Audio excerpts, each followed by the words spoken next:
Welcome to the Cybele Health Podcast, where we share science-backed tools and expert insights to empower women's health and elevate their lives. Welcome everyone to this new episode of podcast. Today we have Aakriti with us, who I'm very excited to interview. She runs a tech recruitment firm here in the Bay Area.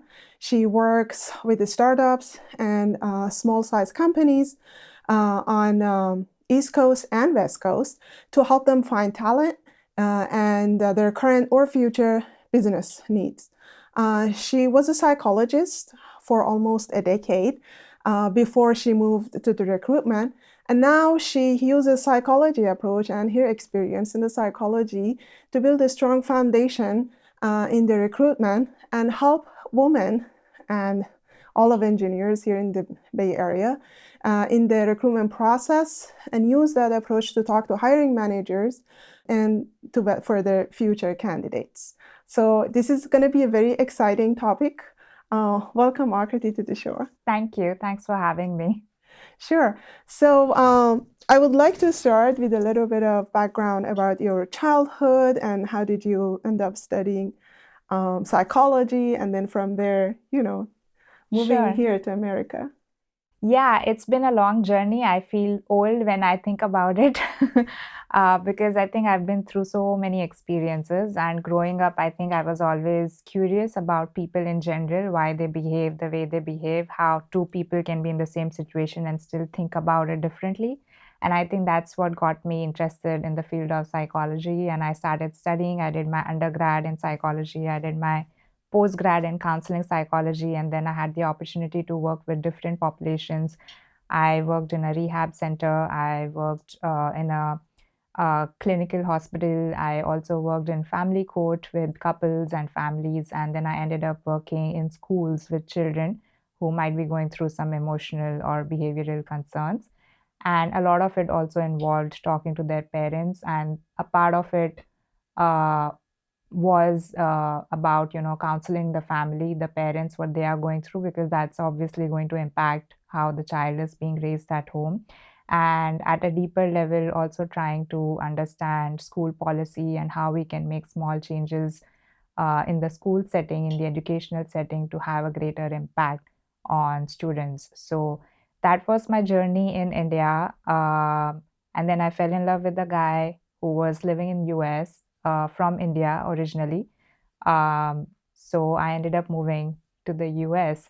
And after coming to the US, I tried a couple of things. I again worked in a school, realized since I was not born in US, I am sort of not very, I didn't feel very confident. Even though people were happy with my work, I felt that the cultural and historical context of the country was missing. And that's how I decided to pursue another postgrad in human resources and recruitment, because I felt like this is one area where I can still use concepts of psychology. It's got to do with, working with employees and candidates and managers. And yeah, that's how I got into recruiting. Awesome. I love that. So this has been pretty much same story or journey that all of us as an immigrant have been going through. And I'm curious to know about your story, that how was the life that you built back home helped you in the process of immigration, and what challenges did you face?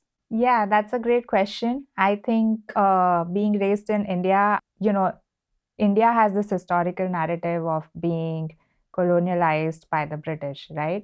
And somewhere I feel that even generations after we got our freedom, it definitely seeps through generations into how it influences the culture and our cultural identity. And the reason I bring that up is that we are very resilient. We've become very strong minded, and we are also, many of us are go getters, because it's the cultural narrative itself, focuses on lot on accomplishment.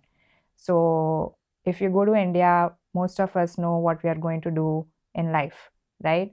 And it's a good thing and a bad thing that a 10th grade student will be asked what do you want to become in life, and he or she is supposed to have an entire trajectory, an entire path laid out in front of him. Okay, I'm going to do my bachelor's and then my master's, and then I'm going to get into engineering, or I'm going to become a doctor, or whatever it is. So we do become very resilient. and very hardworking. And that helps when you immigrate and come here for whatever reason, because you have left so much behind you that you gotta make it somehow. And that's when the resilience and the strength and the dedication to work hard really comes through, because that's the only way for you to survive, to thrive. There is no extracurricular activities you want to be involved in. This concept of, oh, I want to pursue something creative when I come to the US. That's not there. Or I want to pursue happiness, and that's why I'm traveling to the US and leaving everything behind. Most of us relocate here because we want to accomplish something in life. And I think that mindset of you being an immigrant itself builds resilience and helps you overcome a lot of obstacles and challenges associated with immigration, which many of us otherwise might not be able to tackle. Yes, exactly. As you were talking, I remembered my personal stories. Yeah. I also remembered how it's like culturally shocking the difference was Yeah. from the food, even to the way that people greet, even like have people having difficulty pronouncing my name, but especially my last name. So like, you name it, there are so many big differences, and that culturally puts pressure and more mental burden on you. I would like to hear your perspective, especially as a psychologist. Yeah. But on top of that, I want to know, do you feel like any differences in terms of mental burner from women compared to men when they are immigrating? Yeah, I think each one of us has a unique journey and it's a process. So, the way I felt when I came to the US in 2017 is very different from how I feel now. And we are constantly in the process of understanding who we are as a person and our identity as a woman, as an Indian in the US, and now also as a mother, right? So, to answer your first question, I think the first stage of an immigrant is just euphoria. And when I came here, I realized, oh, I've seen Hollywood movies, I've seen shows, TV shows, I've seen Friends, which was in New York, and I was living in New York, so I know it. And I also was able to make friends through my husband, and I realized I'm not experiencing any culture shock. It's all wonderful, because you're in that vacation touristy mode. And then gradually reality starts hitting you and you start grappling with deeper questions that, is my education really going to help here? Am I really able to connect with people at a deeper level here the way I used to back in my home country? And what does my life look like over here? You always also citizenship. Am I ever going to become a citizen? And what would that mean going back to India? What if I have to relocate to India? So it's never the same, right? And that reality starts hitting you harder as you start spending more time with these questions. Especially being a woman, a lot of us come here after getting married, so our route is very different. We have not come here to pursue education. We've come here at a stage where a lot of our beliefs are already set in stone. A lot of our personal identity has already been established. We are not at that stage of still studying, late teens or early adulthood, where we are still trying to understand the world. We already have a perception of how we look at the world because we are coming here in early 30s or late 30s after getting married. And there are also less social spaces for us to make friends because we are not part of a university. We've not immediately started work. We are still waiting for our work authorization to come through and, understand what career path to take here. So there's very less opportunity for you to connect with people and make friends and make choices in terms of how you want to spend your life in the US. And even statistically, it's been shown that no matter, regardless of whether you're an immigrant or not, there is a dip in your career between that 30 to 40 age group as a woman, because that's the time you start planning a family and start having children. So it's a lot more when you're an immigrant. You've already, spent 2, 3 years trying to understand what career path to take. And then after that, once you've decided to join, say, a job or a university, maybe a couple of years, 2, 3 years later, you're pregnant, you want to start a family, there's another dip. And that's not a good or a bad thing, but it comes with its own challenges of you as a woman, because you've not answered the previous questions of, being an immigrant in the US, and now you have additional questions going on in your head. Okay, now I'm also a mother and I also want to go back to work. but I've also lost all these years because I migrated from another country. Exactly. It's constantly I run into people who ask me the same question, even and it doesn't matter where you are immigrating from. I Yeah. just met a friend over the weekend who she immigrated from Canada, and you think about it, we are just, neighbors, there's not much difference. And she was working there, but she moved here again for her husband who, got a job here. And they are both in high tech. She just welcomed her son, and we all know the childcare here unfortunately sucks. So she had to stay home. At some point, if you are not making, above average, then it's better for you financially to stay home and take care of your child because it's just so expensive and really Yeah. not affordable. Anyway, and then now she has these 3 years of gap. And now she wants to, look for a job, and that definitely impacts the whole process. So, as a psychologist who now pivoted to the recruitment, what is your recommendation for especially new moms who had this gap either through immigration or not? What is your recommendation for them to how they can, face that mentally? I think that's the first step Yeah. to how to phrase that mentally, how to envision that, what perspective to put into it.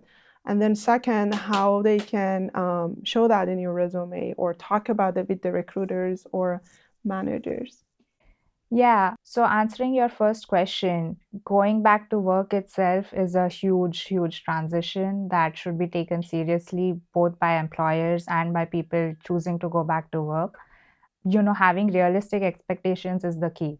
So when we are prepared, when we are pregnant and we are preparing for the baby, we think a lot about, how I'm going to change diapers, how I'm going to swaddle, how I'm going to put them to sleep, and, am I going to breastfeed or bottle feed? And those are the only questions people will also ask you. But a lot of us, lose ourselves in the process of not thinking about how am I going to take care of myself? When do I want to go back to work? And how I'm going to make that transition happen? And I'm not talking about practical transitions that, okay, I know I'm going to go back in 6 months and I've chosen a good daycare. I'm not talking about that preparation, but mentally, cognitively, emotionally, how are you going to make that switch? And how can your partner or, people close to you help you make that transition? What are the conversations you can have with your employer in advance? I had a friend who recently joined work after being on maternity leave for 5 months, and she had everything prepared, the daycare, and also the husband was going to stay home for a month to take care of the baby. But emotionally it's difficult, right? You spend the first few months recovering and taking care of your child 24/7. That's all you were thinking, that's all you were doing, and then suddenly switching to going back to a corporate life of 9 to 6, it's very difficult and very challenging. So I think having realistic expectations where the transition can be smooth and slow is definitely helpful. So it can be as simple as, maybe if you can, then working from home for the first 2 or 3 weeks, seeing how your schedule looks like, because that way you also get to spend some time being a mother and then also spend some time being in office. If you are looking forward to going to office, then that's a different story. If you're looking forward to meeting friends and, being in the office environment for some time, that's different. You could also make it hybrid. And some of us who choose to, pump or breastfeed, if you're in back-to-back meetings, you're not going to have time to do that. Another friend of mine went back to work 6 months later, and suddenly she had to stop pumping because she said, even though my office says that they allow for it and there are spaces for it, I don't have time. And I had to suddenly switch to formula. It's not a good or a bad thing, but that's a choice that you're making. How are you going to prepare yourself for it if you know that your work does not permit you to, get some breather to maybe pump, and it's exhausting. And then expecting that once I come back from work, I'm going to be suddenly in this mental space that I'm going to just take care of my child without taking rest, that's again unrealistic. So I think having all of that in perspective is very important, even when you're pregnant, preparing for these little things. And we haven't even touched upon postpartum depression, because that's a whole different story and complication altogether. You touched on so many different good points that I wanted to talk about, but let's just start with preparation definitely helps. But sometimes you don't even know what to expect to prepare for. Yeah. So I think that the best thing about it is to talk to new moms, Yes.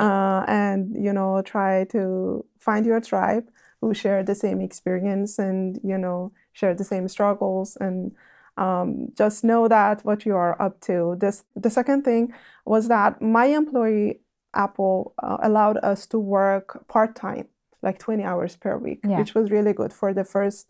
So we had 3 months of maternity leave, and then the fourth month was 20 hours. So part-time was really good. Because it was pandemic, I was forced to work from home, and I didn't have a good experience because my baby was knocking on the door all the time. Yeah. So, yeah, so work from home maybe works, maybe doesn't. Yeah. We prefer that. But postpartum really is there, and it's Yeah. really true. So first time I have two babies. First time I had it, and it hit me really bad, and I didn't even notice that it's a postpartum depression. For the second time, I thought I know it all, and I figured that out. Oh, this time I'm not gonna be bothered with that. But Yeah. again, I was hit. So, as a psychologist, how do you think that women can prepare themselves for this postpartum depression, and what are the signs? Sure. So even though I've studied psychology and everything, I thought I would be better prepared. Not that I'm better than others, but I realized that during pregnancy, I didn't have any mood swings, which a lot of us do. So I realized maybe just being aware of it is not going to affect me so much, but it did affect, and it does hit you. Sometimes I hear, people from maybe a different generation or different culture saying, it never happened to people from our generation or, from our culture. So is it a made up thing? But it's not. I think the only difference is that we are more aware of how we feel, and we are okay with expressing it. And maybe others who went through it didn't realize they are going through it, or did not have the uh, freedom to express it in front of their loved ones, for the same reason that they would think, okay, you're just making it up. So that's the first thing, that I made sure that my partner and I read about postpartum depression, because as much as I was aware, I wanted to make sure people around me are also aware, because I don't want to hear that it's a made up thing. It does happen. Secondly, I realized that there are so many things. It's hormones for sure, and every single emotion gets exaggerated. So it's definitely difficult, you are sleepless and you're exhausted, but how you feel about that exhaustion gets exaggerated, and there's nothing wrong with that. For me personally, I would feel sad every time it would get dark, and because it was winters, it was getting dark at 5 p.m., and it made me feel that my day was over, I didn't get anything done, and I'm already exhausted. And how am I going to spend the rest of the night now when I'm already so exhausted with the severe back pain and everything? So depression is going to manifest differently for different people. That's the first thing. You don't have to be lying down on bed crying all the time. That's not necessarily how depression might show itself. There's this nagging feeling of hopelessness, and you might not feel that way all the time. There might be fleeting moments, but it's the occurrence and the intensity. So the more frequently you're getting those thoughts and the more intense those thoughts are, that's what puts you on a spectrum of depression. And again, it's a spectrum, which means that you could be on the lower end or on the higher end, and your doctor is the one who can really test you to see where in that scale you are, and then accordingly suggest maybe mental health therapy for you or counseling sessions. But if that's not the route you want to go through, I feel just understanding that this is temporary, and that's what I would keep telling myself, because a lot of us have exaggerated self thoughts, which is how it eventually affects how we feel, right? So instead of telling myself, this is hopeless, I'm exhausted, even rephrasing that to something as simple as, it feels hopeless right now. You see how I turned it into something that's temporary, and it feels hopeless. It's not hopeless. The situation is not hopeless. I'm feeling a little hopeless right now. So if you can find out, these thoughts that you're having to yourself, and even with your partner, when you're talking to them, if your partner or your loved ones can pick up sentences that you're using, to make the situation feel like it's permanent, that's associated with depression. And they should be the ones to help you rephrase it to make it sound like this is not permanent, this is not as bad as I'm telling myself it is. So that is something that really helped me. I would write down, I'm always tired. And then I would think of situations when I'm not tired. You know how we use these sentences? It's like when someone says, "Hey, Zara, you look tired." And you wouldn't be feeling tired, but suddenly after that, you Yeah, it's would like, think and go maybe back I to am everything. tired. Yeah. Yeah, last night I didn't sleep well. Maybe Yeah, that's maybe. why. Yeah. Maybe they have a point. And I made sure that I surrounded myself with safe people and I made a safe space around me. And what that means is if there were people commenting me on how I looked, I don't think I want to meet you again at least for 2-3 months until I can get through this postpartum depression phase. Or if there are people suggesting I need to work out, then I'm reducing the number of times I meet you. I'm going to surround myself by people who understand what I'm going through and are going to help me and support me and lend a helping hand, who are not just coming to see my baby, but who are actually coming and saying, "Hey, do you need help? We got some food for you." Exactly. So I think surrounding yourself by those people is very essential.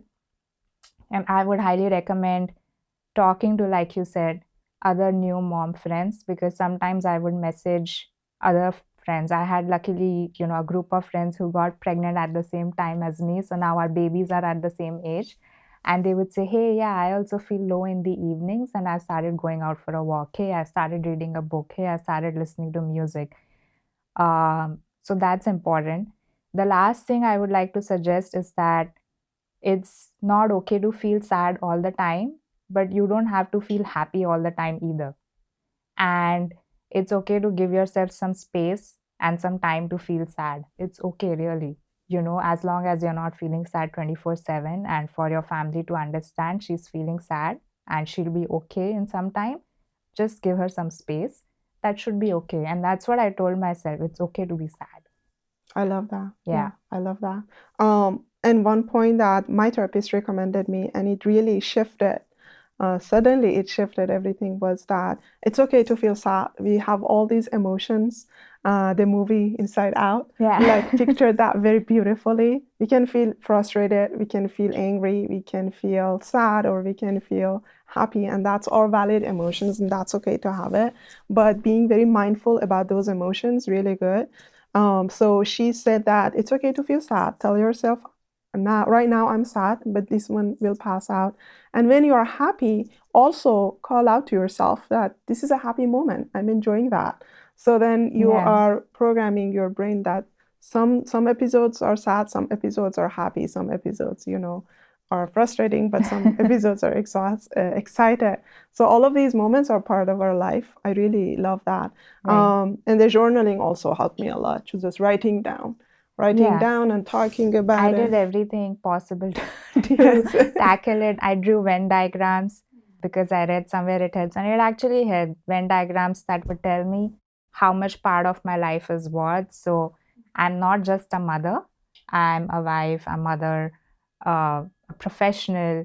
And there are things I do outside of being a mother. So even if, I feel guilty, and mom guilt is real. So even if there are times I feel guilty, I should have done this for my child and I didn't, it's okay. It doesn't make me a bad person. I have other diagrams in my Venn diagram, Sure. Yeah. Yes. So preparing yourself to go back to work. Yeah. And having all of these feelings, sometimes it happens when you're at work, when you're talking to your colleagues or when you are in a meeting.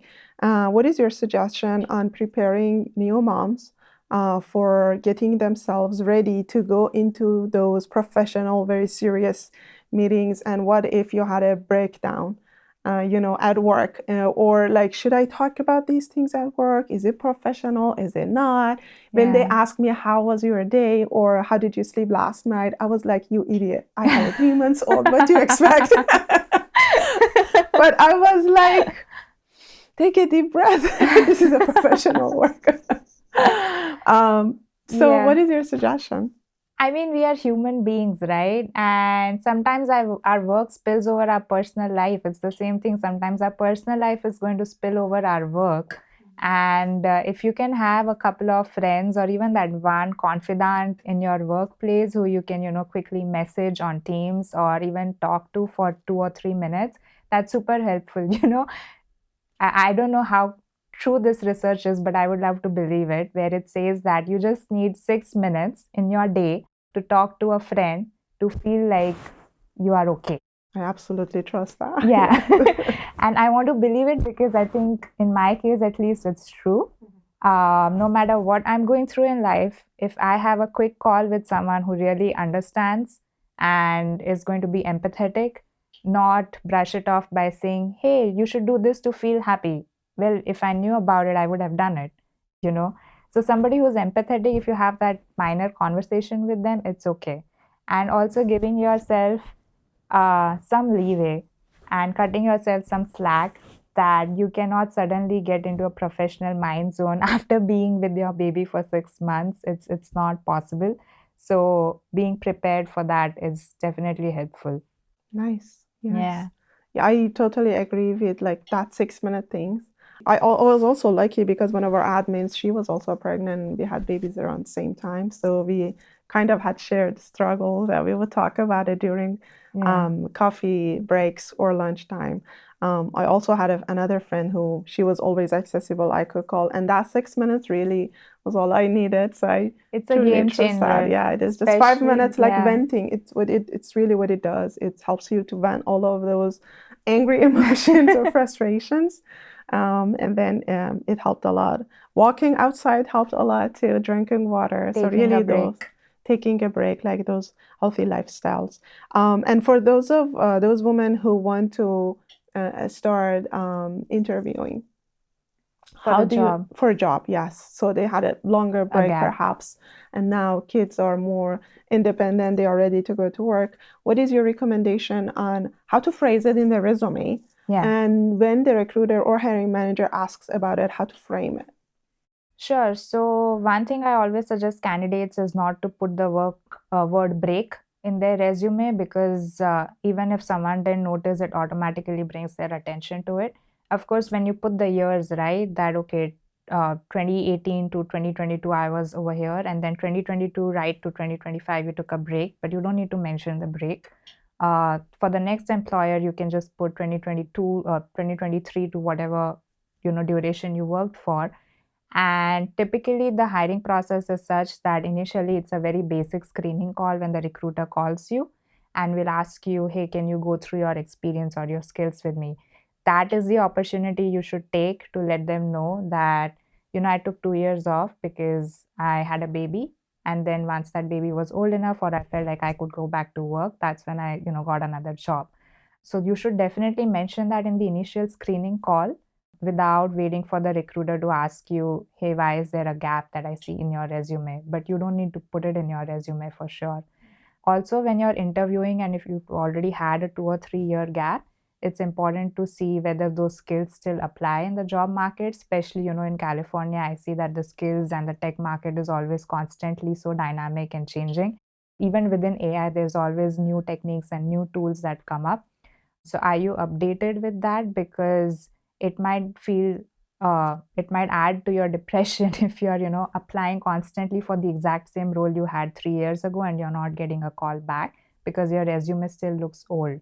So reaching out to headhunters to understand what's the newest format of your resume, and it shouldn't matter, but sometimes it does. But is your resume formatted in the newest format? Do you have the skills, or do you need to first update yourself? Do a few courses, do a few side projects, show them on GitHub if you're in software, and then put the GitHub link in your resume to show that even though you took a break, you took some time to understand the world. You are not living in a cocoon, and you're now up to speed with what's happening out there. Exactly, right. So there are lots of free online courses, for example, that you can take while you are in the leave. That helps us to brush up your skills and upskill whatever you need with the most recent ones. And I really double on staying up to speed with the recent advancement. And the good way is to just read news outlets, forums, podcasts related to you. Do some voluntary job at any of the organizations or associations who are active in your career. That helps also to bridge the gap that you've been also active in the domain. You are going to meet lots of people who are going to help you get the interview. Yeah. So yeah, start writing a blog post about it. It also helps I felt like for me, as I was working before the leave, and then after that, it helped me to stay in the space. At least I felt like I'm staying still in the space, and I'm doing something. And then in the resume, I said I had this blog post, these are the links. And then it felt like I was still involved while I was not working. But that helps a lot. Right. So usually when I work with candidates in general, I ask them to use this 3 by 3 by 3 rule, which means that, and this is usually when I work with candidates who are fresh out of college or who are still trying to understand how to apply, where to apply. And I think the same philosophy applies when you are going back to work after a break. So what the rule means is that you pick 3 industries where you want to work. It could be an industry where you worked before or an industry that's doing well. And for each industry, you pick 3 companies where, these ideal companies based on the revenue they're generating or their work culture or the product they are building. So you decide what 3 companies are your, ideal companies.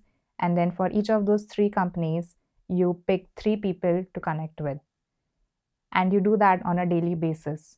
So the industries can remain the same, but every day you pick 3 companies from each industry, each of those 3, and each day you connect with 3 people from those companies. They could be hiring managers, they could be people who are in the same department as you, but who are maybe 1 level or 2 levels higher up.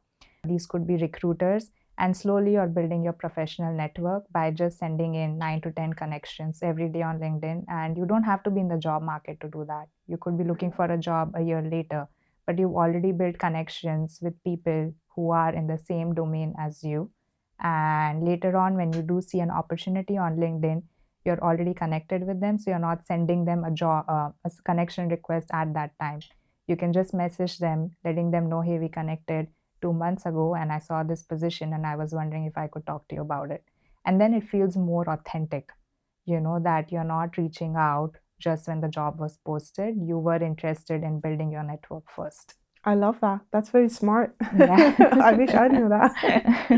I really love the idea of 3 by 3 by 3 because it adds up, especially, if you cannot do it every day, I understand with the baby, it's okay, but try to at least do it multiple times a week. Yeah. And then, 2 or 3 months, you already have so many connections. Yeah. And people, especially on LinkedIn, are very genuine, especially when you also post about those domains and people feel like you're also active. Right. So that's a very great idea. So what about those who want to pivot, like you pivoted, right? You pivoted from your psychology to the recruitment. And not only that, you also started entrepreneurship. Right. Can you share a little bit of that story and also how women in this, in this market can follow the same path? Yeah. So when you're planning to pivot, and this is what I did, like you suggested, there are so many free online courses, right? And I had not studied or been a human resource person or recruiter before. So I didn't know if it's something I'm going to love or hate.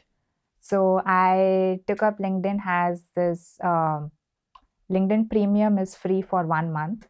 I took up the free premium and I used that 1 month extensively to do as many LinkedIn courses on human resources as possible. I also did courses on Coursera. There's another platform called EDX. And I did all these courses to understand how I feel about it. If I'm not going to get bored reading and learning and studying about it for 2 or 3 months, then hopefully I won't get bored doing it for the rest of my life.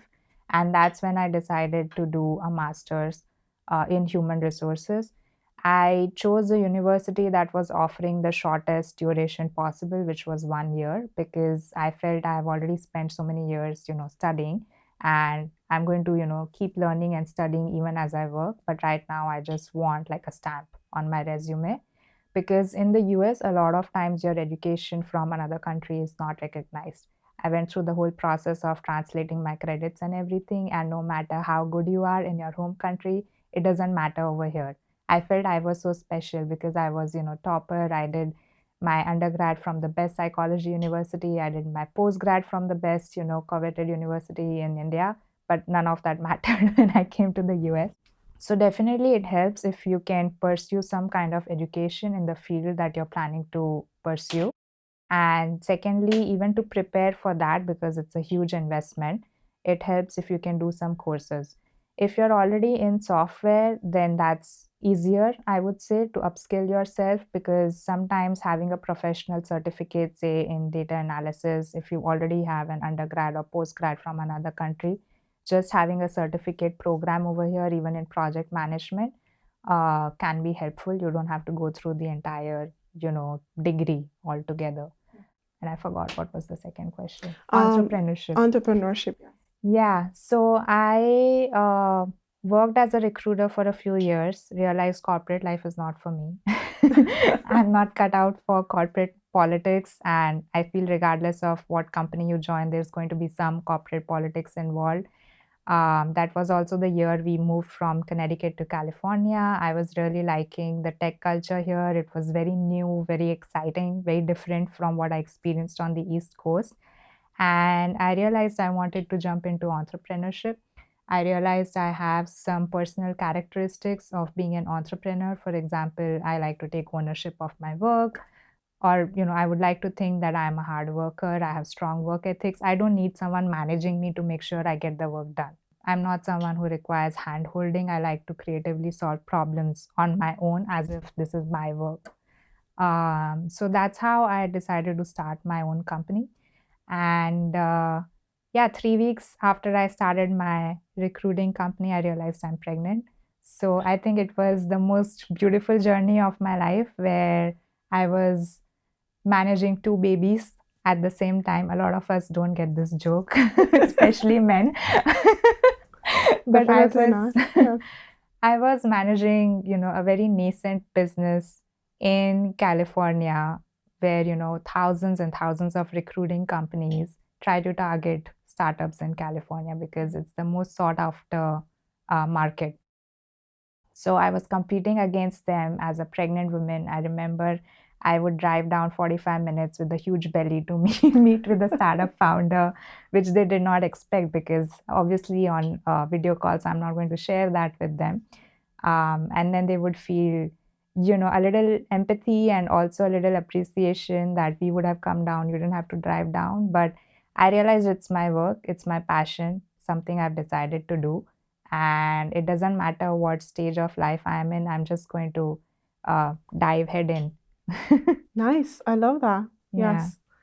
It also shows that you are very serious about it. Also, your resilience, because Right. it takes a lot with that huge belly to walk around, not to just drive around.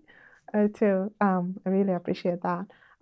So you shared your experience, and how do you think how do you think women who wants to really give it a try to see if they are good at it or not, can they start it like as a side hustle, or going to events that startup people like go to, which there are lots of those in the Bay Area, but there are lots also in the East Coast, in the South and North. I know that culture is starting to rise up in other part of the country too. What is your, like, let's say, top 3 suggestions? Yeah, so one suggestion is what you mentioned, and I would call it similar to migrating to a different country. You're migrating to a whole new world of entrepreneurship, so soaking it all in, which can happen when you meet with other entrepreneurs, go to these networking events. Doesn't have to be tech networking events, can be just networking events. Having more conversations, and when I say soaking it in, I'm talking about listening to podcasts, watching movies, watching YouTube videos. So I cut out all other kinds of entertainment from my life. And for the first 3 months, I was only reading books on entrepreneurship. I was only listening to podcasts about startups before I even started anything. Having a strong foundation and understanding, is this really something I'm cut out for, is important. just like the way I did with those LinkedIn courses, to understand, is this something that I want to spend rest of my life doing? Because entrepreneurship is hard. It's really, really hard. And the challenge is that initially you are the ID person, you are the business developer, you are the marketing person, you are the sales person, you are also the recruiting person. In my case, you're doing it all. And right? It gets harder, especially when you are shifting from corporate to a startup, because at corporate, every single thing has a person designated for that. Yeah. So you're not used to it. Exactly. So I actually did an online course just on entrepreneurship mindset. Right.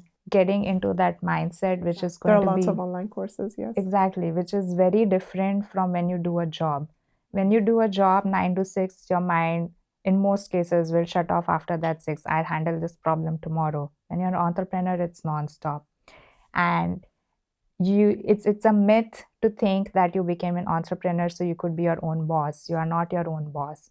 You are answerable to clients, you're answerable to candidates, you're answerable to your own team, right? So you are not your own boss. The only thing you have is some flexibility in terms of how and when you choose to work. You can decide what your work hours are, you can decide when you want to have meetings, which for me was important because I wanted to make sure my work life revolves around my personal life, not the other way around. Uh, and that's again another mind shift I had to bring. It's okay for me to work 5 hours a day instead of 9 hours a day and get less results than I would want, because the rest of the time I want to spend being home with my baby. And that's the choice I wanted to make. But if you just delivered a child and you want to become an entrepreneur, then expecting that I will do it all is not possible. I think even multitasking is a myth. There is no such thing as multitasking. You are prioritizing one thing over another, but at no point your brain is capable of taking care of a child and managing work at the exact same time. Something will get compromised. Yes, you have to lower down your expectations for sure. Yeah. You have to be very easy on yourself and forgive yourself, which I think sometimes can get hard. But as you said, it's not a one-show person. Right. Sooner or after, it's going to show its impact on your health, mentally, physically.